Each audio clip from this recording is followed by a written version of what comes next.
जट बरादरी की गल करिए तो जट वो नाम है जिहड़े मिट्टी की खुशबू और पसीने की सच्चाई नाल जुड़े हुए ने। मेहनती कौम है, ये वो लोग ने जिन्हों ने हर मैदान विच अपना नाम कमाया। सादगी, खुददारी और वादे की पक्की इट ते जट का किरदार खड़ा हुंदा है। हर पिंड की तरह इस पिंड की वड्डी गिणती विच गैर काश्तकार लोग हैगे ने।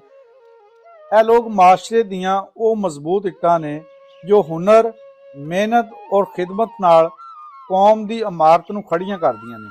ਇਹ वो लोग ने जिहड़े अपने हत्थां दे फन, ज़हन की सोच नाल रिज़के हलाल कमाते ने।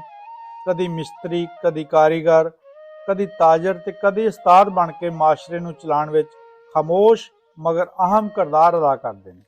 कहते हैं कि गैर काश्तकार होना कमज़ोरी नहीं बल्कि खुद इनहसारी, हुनरमंदी ते इज्जत की पहचान है।